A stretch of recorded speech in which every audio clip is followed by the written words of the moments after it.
So another part of daily practice is Five Tibetan Rites, the ancient secret of the fountain of youth. Many years ago I came across this practice and I fell in love with it. The reason being is because they're so simple and yet so effective.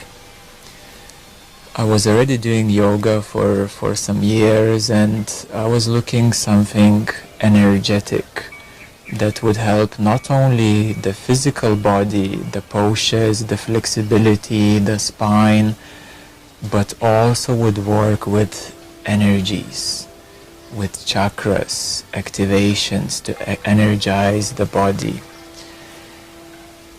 So Five Tibetan Rites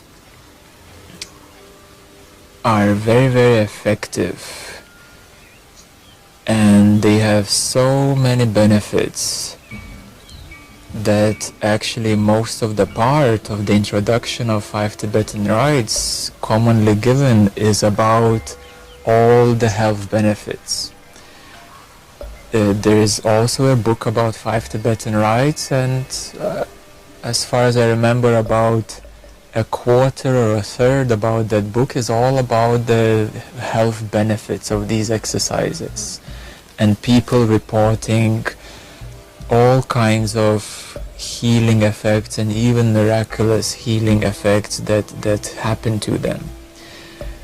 A lot of part of the explanation is the actual youthing process. So you become younger by doing these exercises. This is why they're called the secret of the fountain of youth. So while doing these exercises, your body will start to naturally rejuvenate, refresh, and re-energize itself. And therefore, the youthing process begins.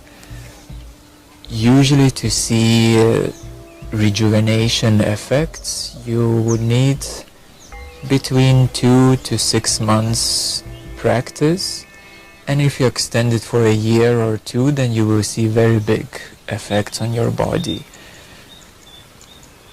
So just before we go deeper, I would like to bring a little introduction and a little bit of history about these Five Tibetan Rites. So they come from Tibet, Five Tibetan Rites, from the Himalayan region, and Tibetan monks have been already aware of yoga, of many different yoga paths, traditions, practices, and they wanted to find something useful that could be practiced daily and also that would save time. So therefore they combined the knowledge of yoga with the knowledge of Tibetan spirituality, the knowledge of energy system, energy centers. They combined these two things together and they made these 5 exercises. There's an optional 6 exercise which is optional, and it is only if you prefer to do it and if you want to have some extra benefits, and I will explain about them later on as well. So it has been brought to the Western world by one British explorer, and when he came back, he looked rejuvenated, very young, and people started asking what happened to you and so on, and he started sharing what he discovered in Tibet. So the potential benefits, as I mentioned, for the physical body, so many potential benefits, even actually becoming younger and younger. The aging, you see, there is the natural aging process. but then you can counterbalance the aging process. Generally, what mainly women would do, they would take some creams, some lotions to make their skin younger, but skin is only on the surface, only at the top, you know, so it doesn't really rejuvenate and make you younger. It's only the actual skin appearance looks younger. So with 5 Tibetan rites, you rejuvenate and you become younger from all levels. And that begins, in order to understand the youthing process, we need to understand the different levels from where it starts and why we physically then become younger. So by doing 5 Tibetan rites, we activate our energy centers. There are 7 energy centers. They're called energy vortexes, or commonly known as chakras. So by doing these 5 Tibetan rites, we activate our energy centers, energy vortexes. There is one at the base, there is the belly, sacral, the solar plexus, the heart, the throat, the third eye, and the top of the head, the crown. So it not only activates these energy centers, but also balances them, harmonizes the energy centers. If they're too slow and too weak, the exercises make them stronger and at the optimal speed. If they're too fast, again, it balances to spin at the optimal speed, these energy centers.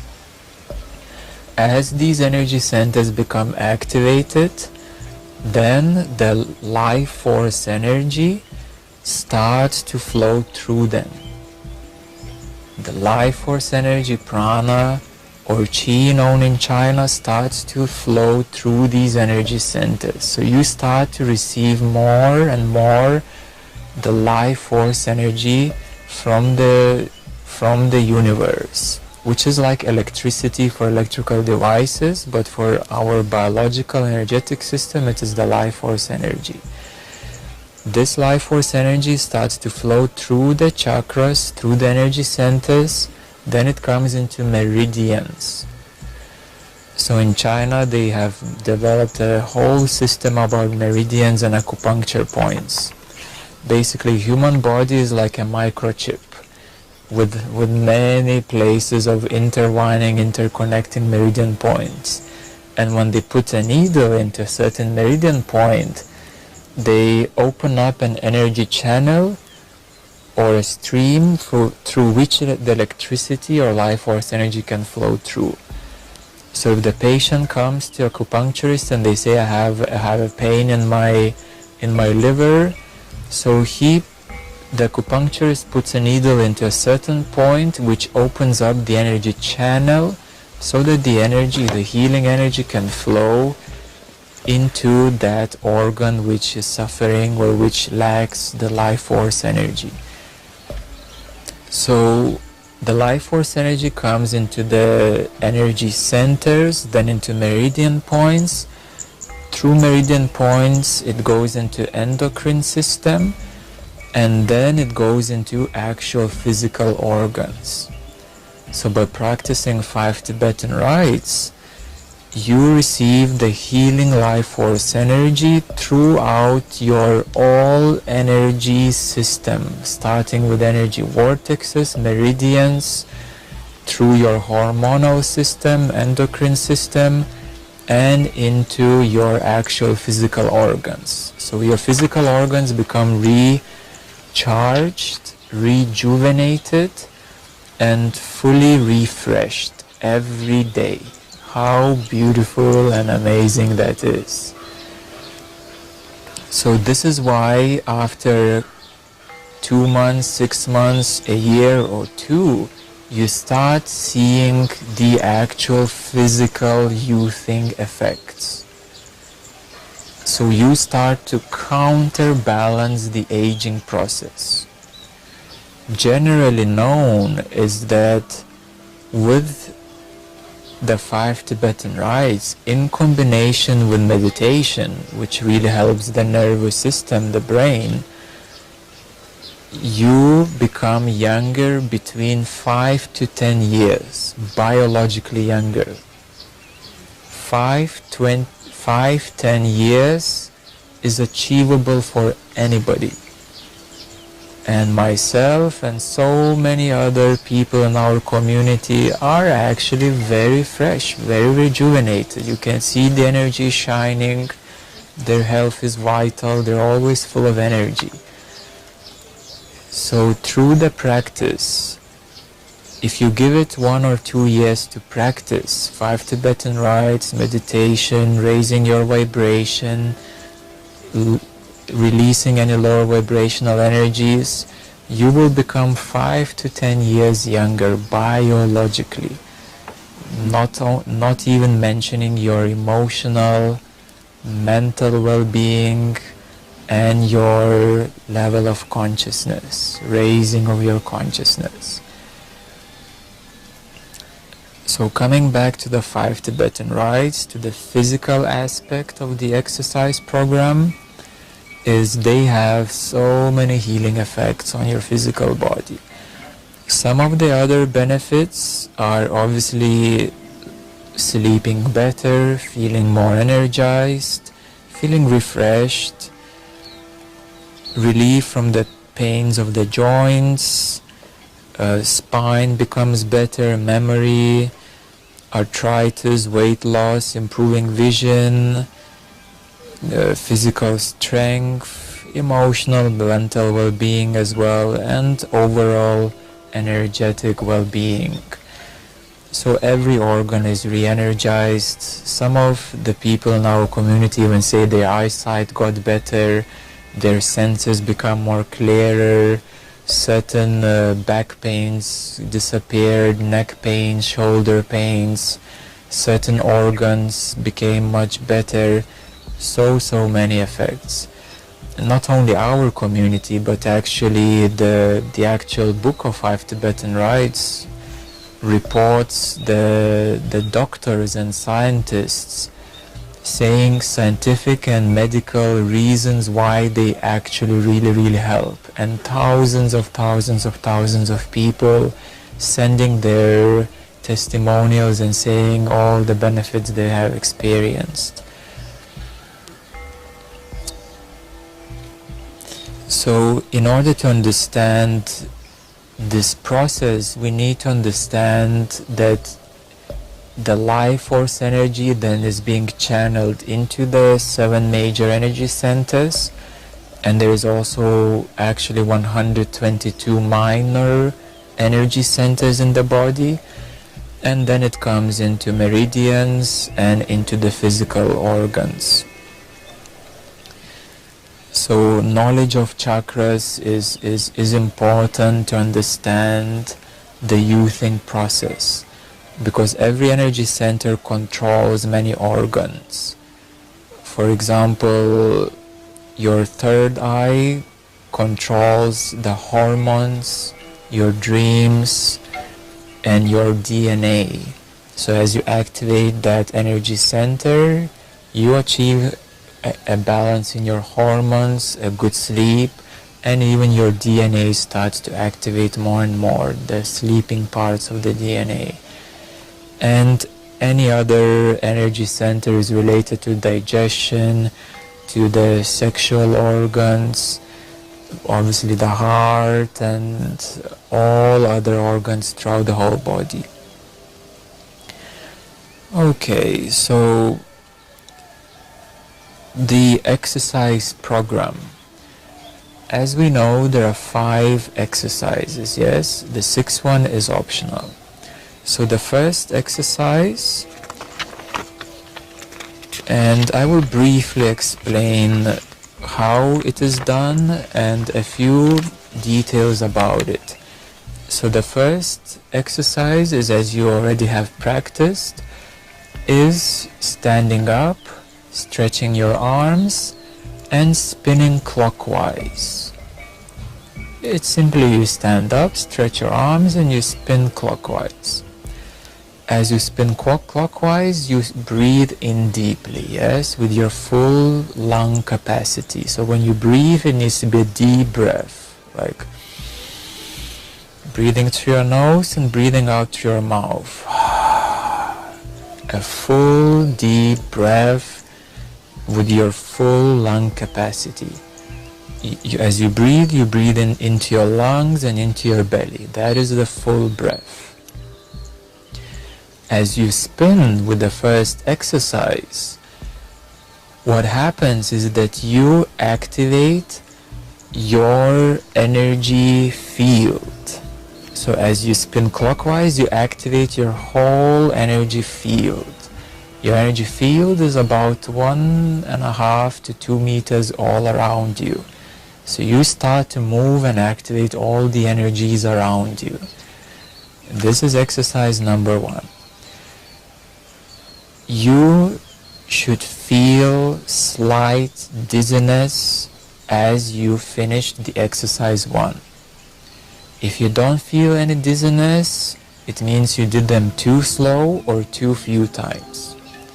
If you feel a lot of dizziness, it means that you've done too fast or too many times. So the optimal knowing that you did them well is you should feel a slight normal, we could say a slight normal sense of dizziness, that you feel dizzy but it's okay, it's manageable. So that means that you have activated your energy field all around you, like a little vertigo, a healthy vertigo. Then you can pause. You can pause for a few seconds, catch your breath, and to ground a little bit. The second exercise is you lay down on your yoga mat, and then as you breathe in, you lift your head, only the head, not the shoulders, not the chest, only your head, and legs 90 degrees at the same time. So as you breathe in, only head and legs 90 degrees. And you breathe out, you let them go. Breathing in, only head, only legs, 90 degrees. Breathe out, you let them go. Again, the breath needs to be full, deep breath through the nose, exhaling through the mouth. And I will later on explain how many times you need to do and what is the progression. So now I'm explaining only how to do them and how to know that you have done them correctly. And later on explain the whole program, how to begin, how many times, how to progress, how to increase, and how to allow your body to adjust. So we will come to that shortly. So the second exercise is you lift your head only and your legs at the same time as you breathe in, and you let them go as you breathe out. What happens in the second exercise is that not only you exercise your physical muscles, which is your neck, your head, your shoulders, your legs go up, so your belly, your abs are working good. Also your spine becomes more tensed, and then you release it. And energetically what happens is that the energy at the base, as you lift your legs up and your head up, you push the energy from the base, the Kundalini energy or the Shakti energy, you push it from the base to flow up into your crown. So you can even visualize. As you're doing these exercises, you can even visualize that when you do the second exercise, that you push the energy from the bottom through your spine to flow up into your crown. This is where you make it even more powerful, this practice, yes? You can even visualize, you can even know precisely where the energy flows. This way, as you breathe in, You can even like make a suction of energy. So as you breathe in, you push and you suck the energy from the bottom to flow through your spine into your crown. It's called energy sublimation. In Tantra it's known as subliming the energy. So you sublime it and you push it up from your base up into your crown. So that is the exercise number 2. Number 3 is you roll up your yoga mat and you sit on your knees so that you support your knees. Yes, you can put your knees on the soft part of the yoga mat. Sorry. So as you sit on your knees, then you put your hands on your bum, on your lower back to support your lower back, and then you arch back. As you arch back, you inhale. You don't need to overstretch, but it should be a nice arching back. So you inhale as you arch back, and you exhale as you come 90 degrees vertical. As you come 90 degrees vertical, you exhale and you put your head to your chin, to your chest. You put your chin to your chest, yes, as you exhale. And then again you inhale and you naturally arch back. So this exercise should be very flowy, like very bendy, yes. If you feel very rusty, you know, you like a really rusty spine, it's okay, you know, maybe it's just the beginning, your spine might be very rusty. But then as you will relax into your spine, it should be very bendy, yes. So you arch back and you come back and your chin to the chest. As you arch back, you inhale. As you come back 90 degrees vertical, you exhale.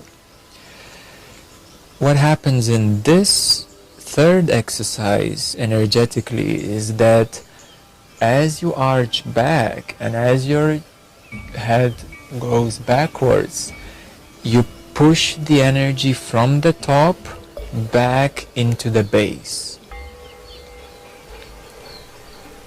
So you see in the second exercise, in the first exercise we activated the energy field. In the second exercise we were subliming and pushing the energy from the bottom rise up. In the third, from the top of the head to go down.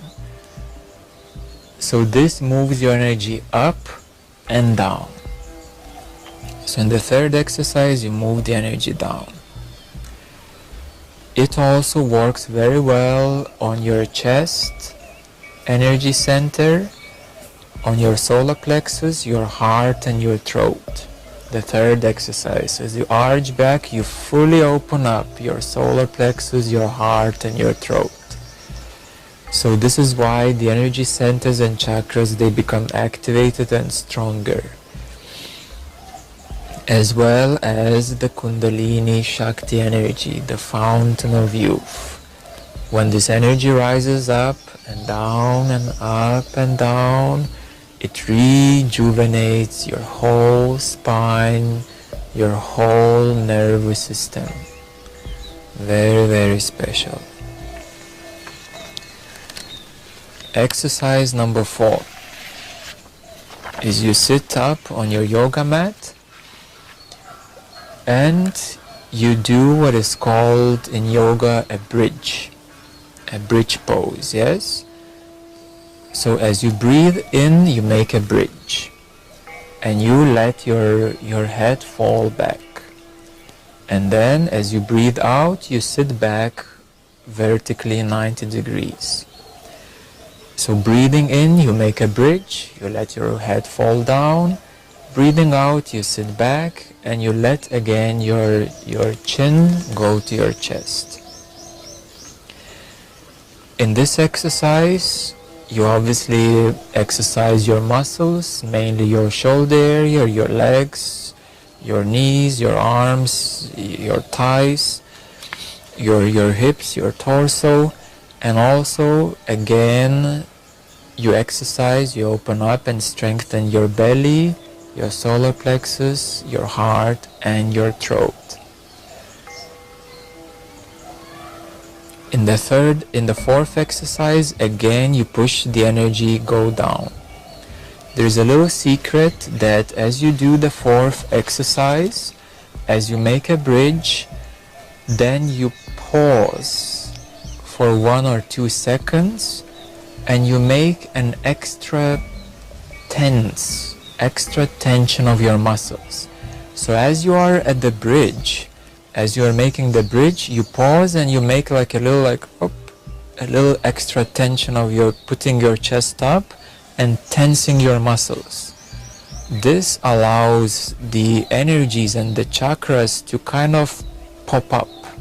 If there is energy, if there's anything stuck, it allows to pop out any energies and also to strengthen these energy centers.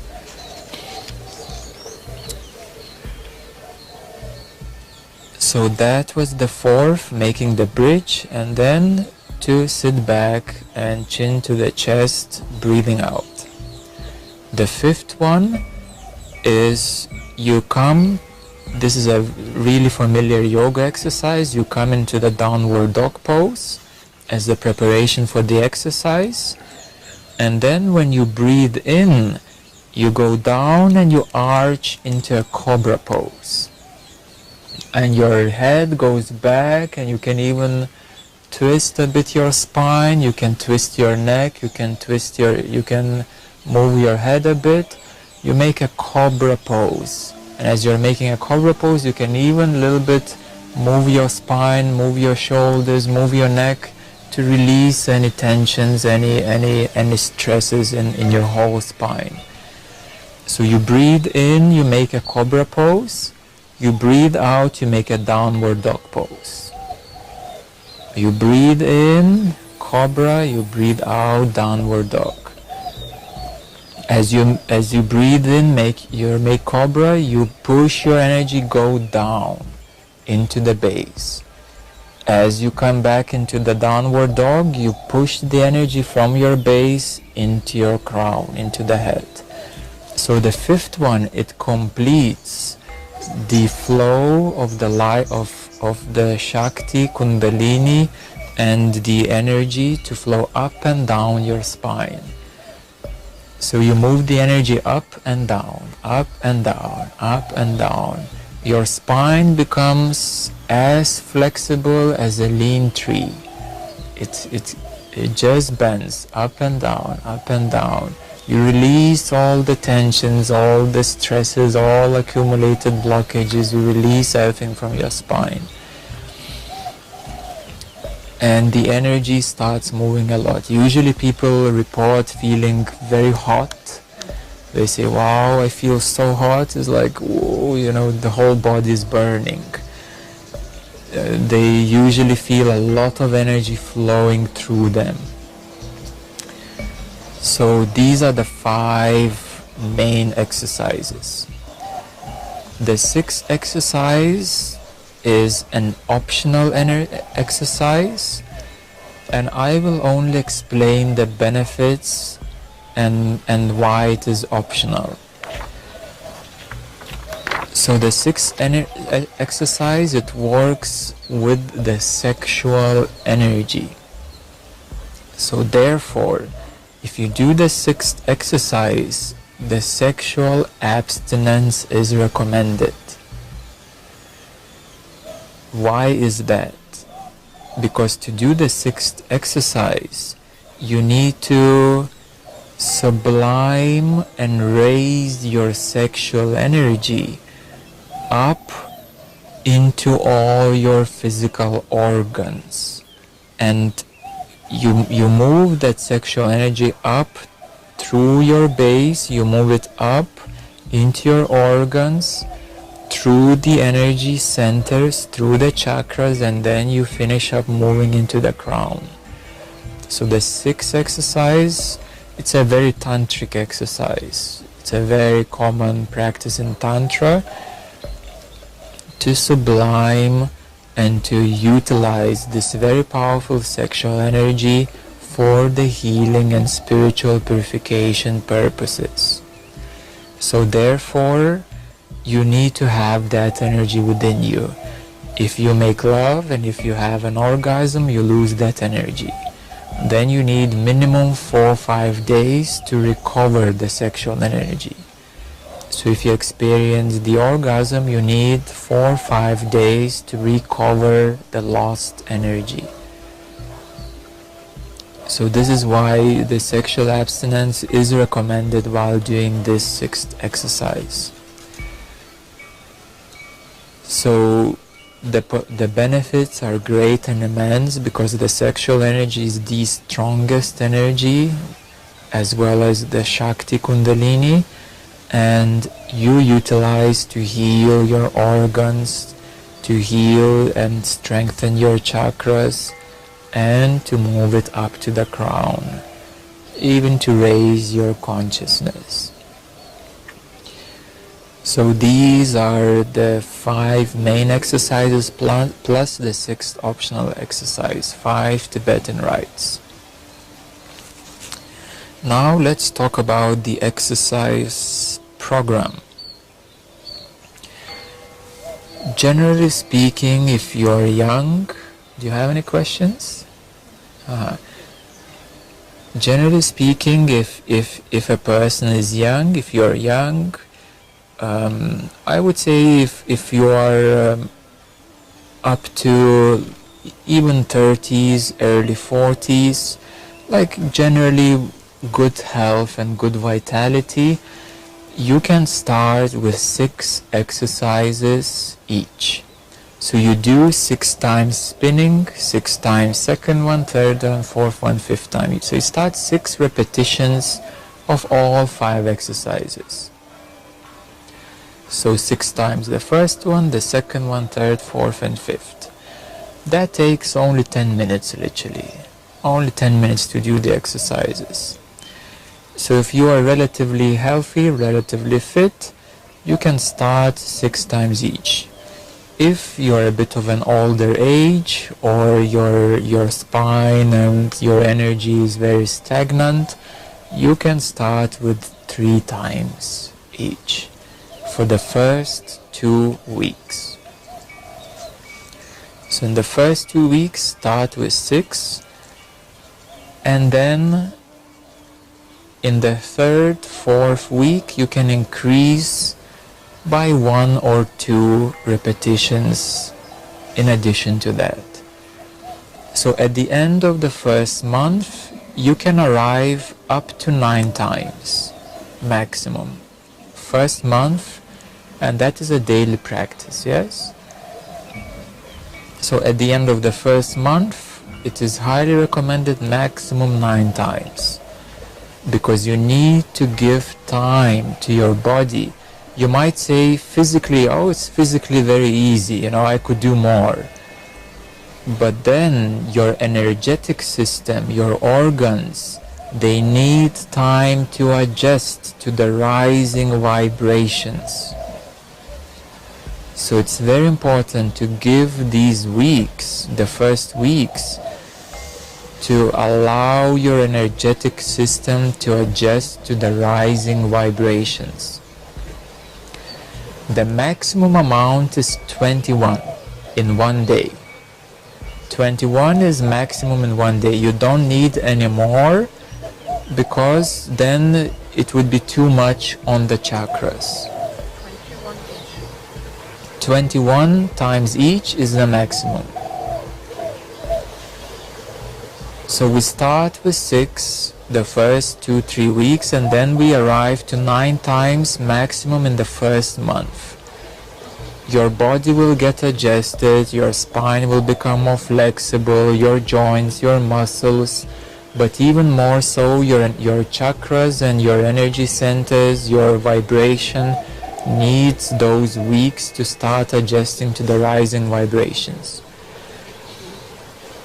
The second month, you can increase in the first 2 weeks to arrive at 11, and maximum I would suggest maximum 13 in the second month.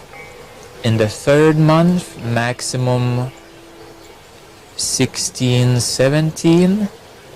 In the fourth month, maximum 19. In the fifth month, maximum 21. So this ideally, like generally speaking, ideally, you begin with 6 times first month, and then gradually you increase in a 6 months period to arrive to 21. So your body, your energy needs these 6 months to adjust to the maximum capacity of 21.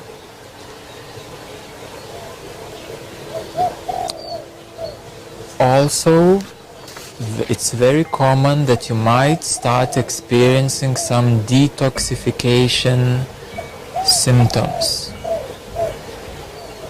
Many years ago, when I started doing them, I already was vegetarian, I did yoga before, and as I started these exercises, suddenly there was a little patch, like it came out of blue sky, like literally while doing these exercises, I felt an energy flow, like a release of energy, and there was a patch appeared on my skin of like irritated skin.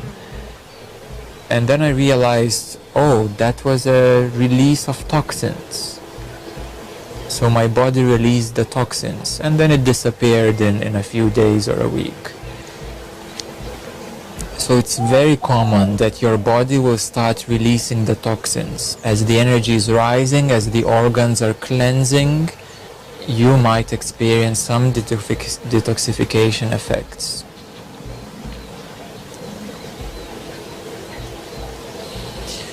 It is also recommended that if you do yoga, keep the practice. You don't need to stop it.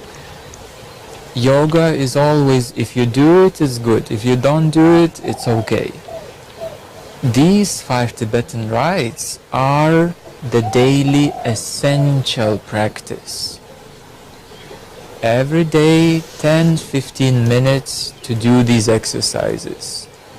And then if you do yoga, you can do, in addition, extra yoga exercises after these 5 Tibetan rites. So whatever you do in terms of yoga, meditation, any morning practice, you can keep what you did before. But these 5 Tibetan rites are the essential part, because not every morning you will have 1 hour or 2 hours for yoga and meditation. But 10 minutes, 15 minutes, you can afford definitely every day. Another important note is that throughout the week, if you want to keep the progress of your energy, purification, healing your organs, increasing your energetic capacity, if you want to experience the long-term youthing effects, 6 days are needed continuously in 7 days week. 1 day you can skip, 2 days you start losing the energy. This is a really, really important advice. Even if you're sick, you can still do them, maybe do less. You know, if you're sick, you might not be able to do 21 or even 15 or even 11. Do at least 6. So 6 is minimum. 6 days a week is minimum as well. This way, at least you will keep up the energy flow. If you lose 2 days, 3 days a week, your energy will drop.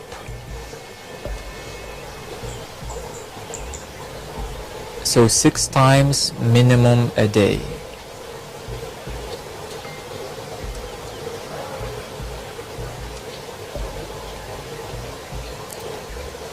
Diet.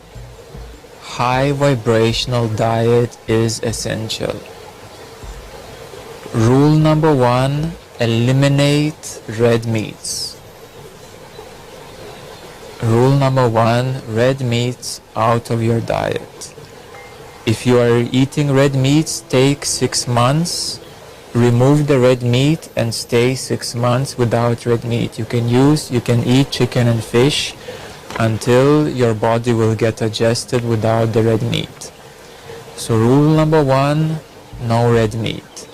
It's bad for your energy, it's bad for your consciousness, it's bad for your digestion. It takes 3 days to digest the red meat. Energetically, you lose more energy than you gain by eating red meat. So that's rule number 1, to eliminate red meat. You take it off your menu and you can keep 6 months with chicken and fish to maintain the balance. Then you can eliminate chicken. Yeah, so diet is very important. Meats need to be out of your menu, and high vibrational foods. Okay, a few more things. After the 5 Tibetan rites, what is really recommended to do is the alternate nostril breathing exercise.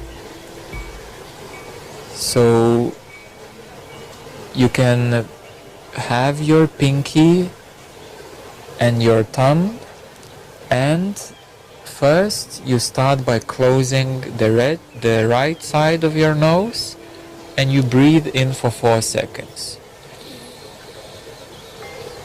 Then you switch and you breathe out for 4 seconds.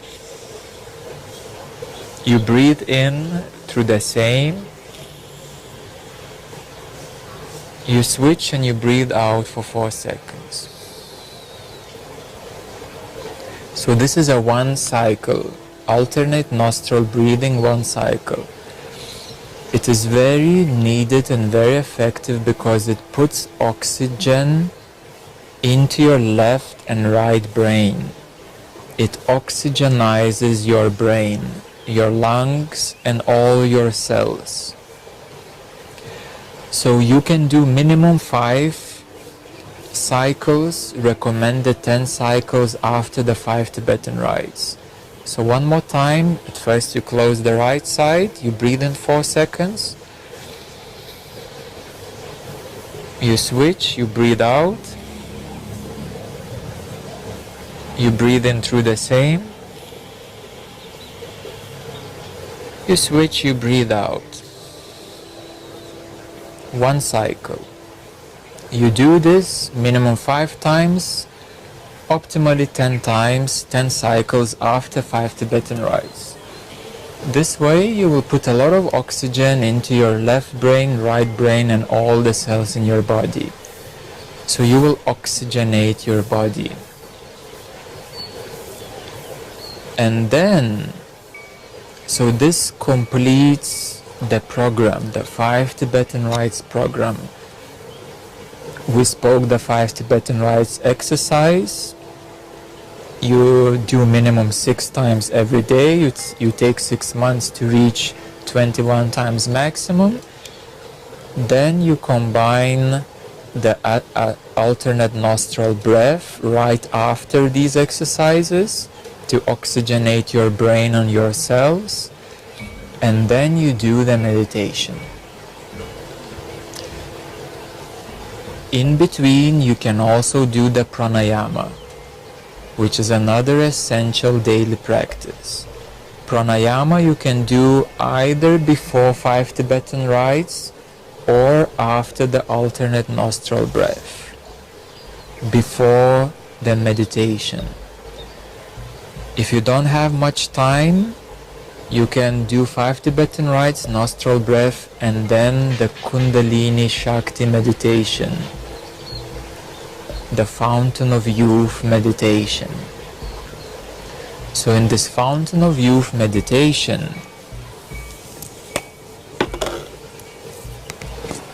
the right posture is needed. So you sit with your spine straight.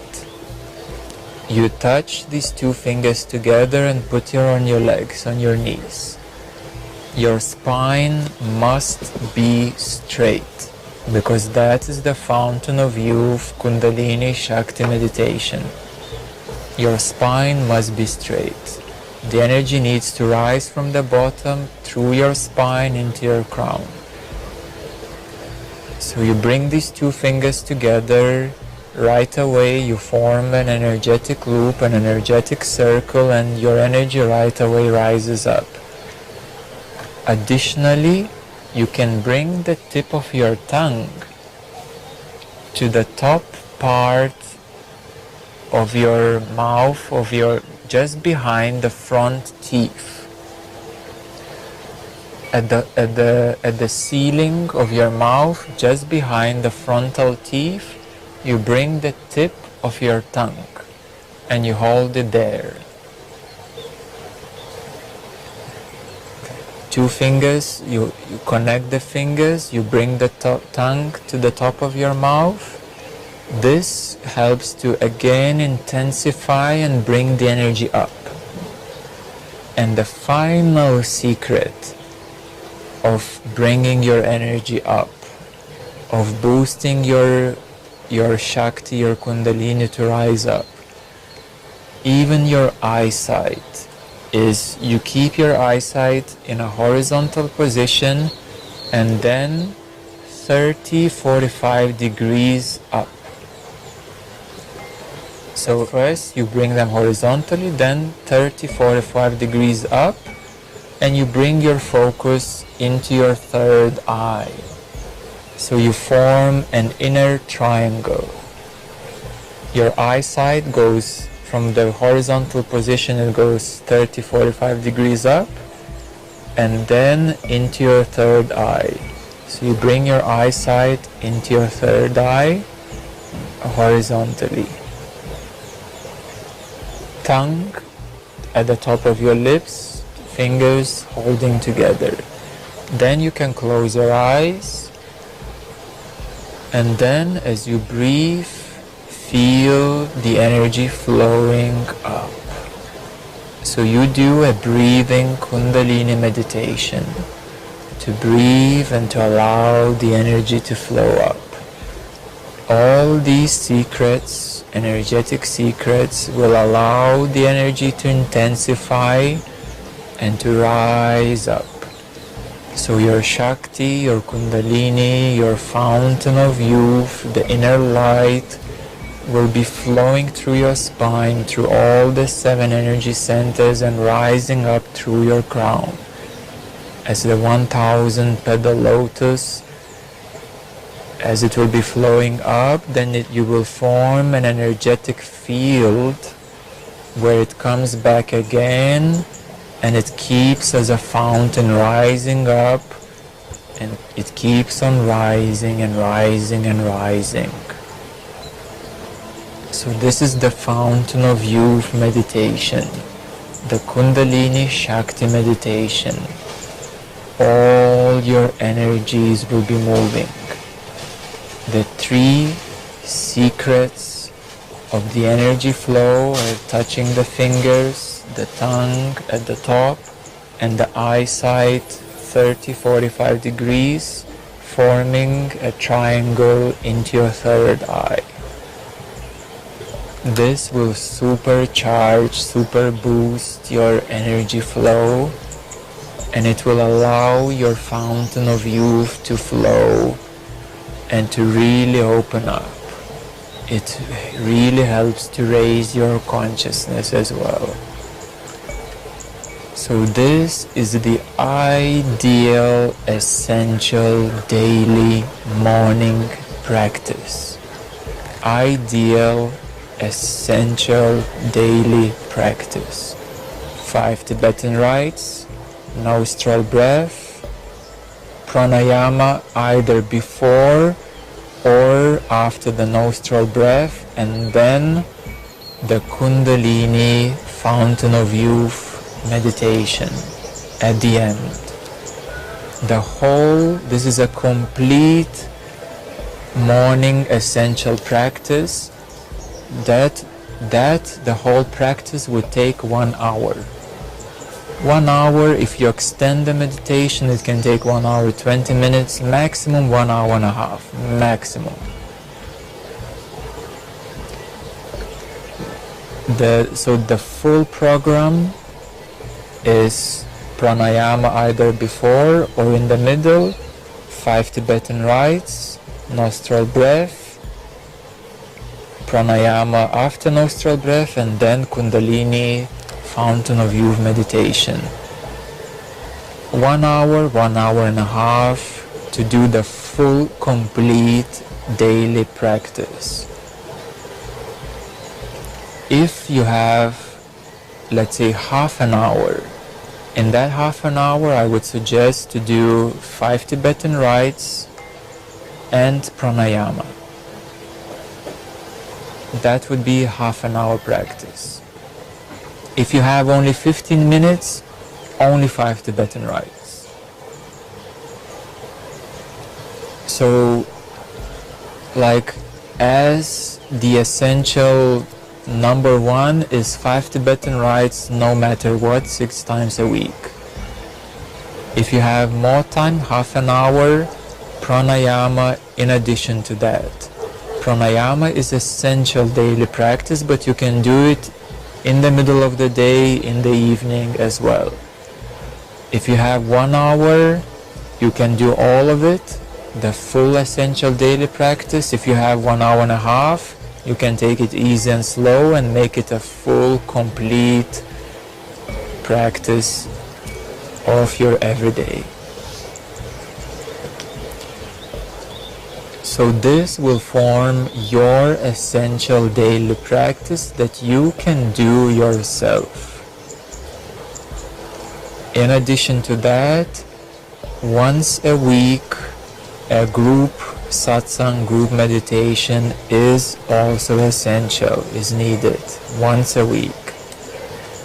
And also, if you want to become fully conscious, to attain the full consciousness, also once a week, either a private session or a group full consciousness transmission once a week is needed.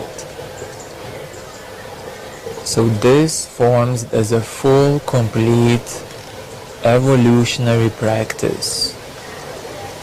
Not only your essential daily practice individually by yourself, but also as a group satsang, and then to raise and to come to the full consciousness once a week, a private session or a group full consciousness transmission.